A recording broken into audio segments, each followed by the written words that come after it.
सत श्री अकाल केम छो सकले केमन आছেন আপনাদের ভালোবাসা ও আশীর্বাদে আমিও ভালো আছি। আজকে নিয়ে চলে আসলাম ব্লগ ভিডিও। সেই আমাদের মহিলা মণ্ডলী জগদ্ধাত্রী পুজোর ব্লগ ভিডিও। সমস্ত ফুল টিম এখানে আমরা রয়েছি। আমরা যারা মহিলাদের উদ্যোগে যে পুজোটি করতে চলেছি, যদিও এটি আমার কাছে মানে এই টিমের কাছে আমি নতুন। আমার প্রথম অভিজ্ঞতা পুরো সকলের সঙ্গে চাঁদা কেটে পাড়ায় পাড়ায় সেই কালেকশন করে তারপরে এক এক স্টেপ ফেলে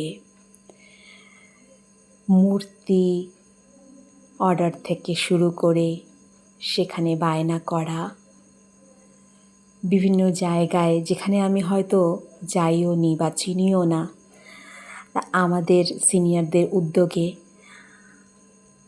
তাদের স্বপ্রচেষ্টায় আমিও ছিলাম তাদের সঙ্গে, চিনেও গেলাম।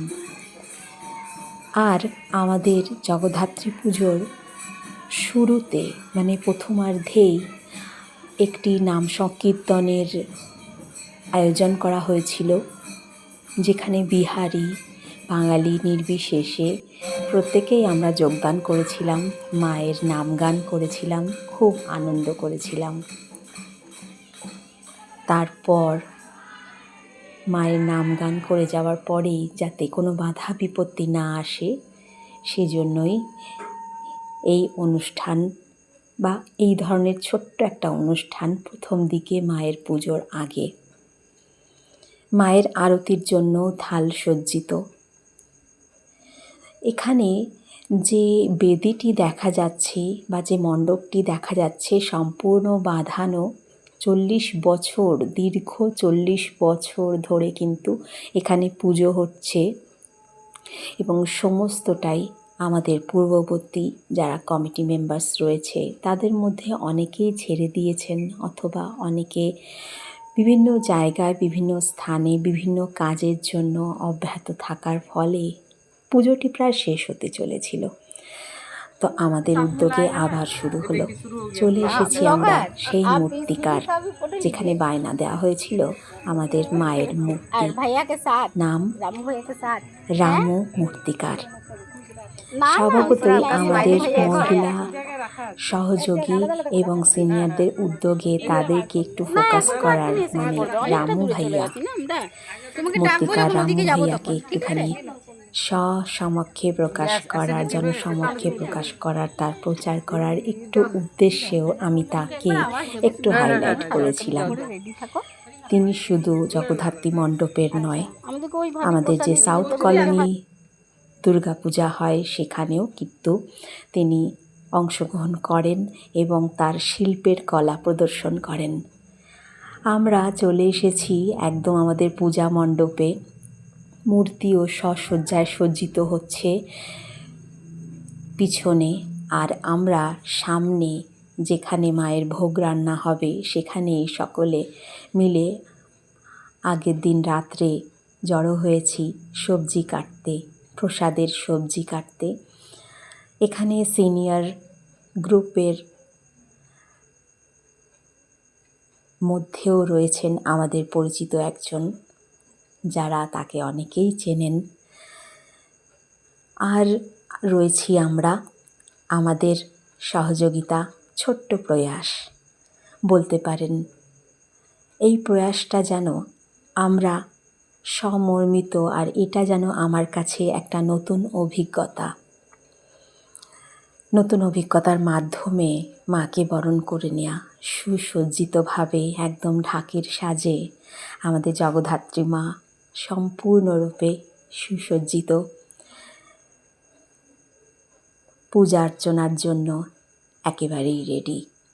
শুধুমাত্র আর কয়েকক্ষণ সময়ের অপেক্ষা, তারপরেই শুরু হয়ে যাবে সেই মন্ত্রস্থিত সেই দিনের, যেদিন আমরা এত দিন ধরে অপেক্ষা করছি, এত দিনের জন্য আমরা প্রয়াস করছি, পরিশ্রম করছি, সেই দিনটি এসে উপস্থিত। মা সুসজ্জিত আমাদের কাছে, মা জগদ্ধাত্রী, মা জগতের দাত্রী।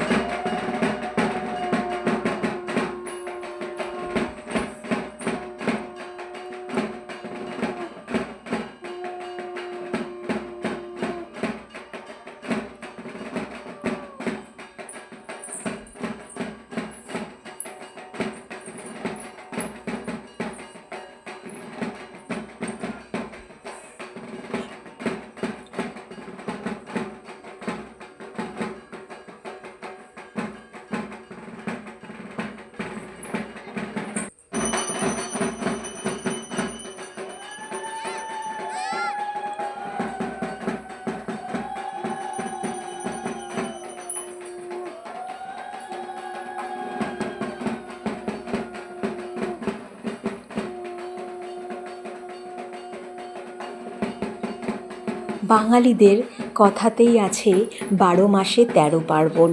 দীর্ঘ টানা 1 মাস পূজা অর্চনা করার পর এলো সেই জগদ্ধাত্রী পূজা, এবং এখানে দেখা যাচ্ছে প্রধান মুখ্য অতিথি হিসেবে ঝাড়খণ্ডের মুখ্য অতিথির দরবারে ইনি আমাদের গেটের ফিতে কাটছেন। আর এখানে প্রসাদ সুসজ্জিতভাবে প্যাকেটিং করা হচ্ছে। তারপরে এসেছে বিজয়া, মানে মাকে বিদায় দেবার পালা। মাকে বিদায় দেবার পালার সঙ্গে সঙ্গে আনন্দ করে জয়গানের সঙ্গে সঙ্গে আমরা মাকে বিদায় দান দিলাম। বরণের আগের মুহূর্ত এটি। বরণ ডালা নিয়ে আমাদের মধ্যে সিনিয়র যিনি, তিনি বরণ ডালায় মাকে বরণ করছেন, আর আমরা এও স্ত্রীরা সকলে তাকে মিলে ঘিরে একটি লম্বা 3 বার পাক পরিবর্তন পাক দেবার পর সম্পূর্ণ হলো বরণ ডালা, বরণের পালা। তারপরে গ্রুপ ফটো কিছুটা উঠিয়ে সবাই মিলে সিঁদুর খেলে আনন্দ করে দিয়ে দিলাম মাকে বিদায়। বিদায়ের মুহূর্ত, ঢাকিতের ঢাকের আওয়াজ আর আমাদের নাচের গানের উত্তালের সময়কার মুহূর্ত। খুব আনন্দ করলাম। আবার এসো মা ফিরে, জগতের জগদ্ধাত্রী হয়ে। আবার স্মরণের গীত গাইব মা, তোমাকে মনে রাখবো মা। কেমন লাগলো ভিডিওটা? অবশ্যই অবশ্যই কমেন্ট করে জানাতে ভুলবেন না। আশা করছি নিশ্চয়ই ভালো লাগলো। দেখা হচ্ছে অন্য একটা ভিডিওর সঙ্গে। ততক্ষণ পর্যন্ত সকলে খুব ভালো থাকবেন, সুস্থ থাকবেন। ধন্যবাদ এতক্ষণ পর্যন্ত ভিডিওটি দেখার জন্য।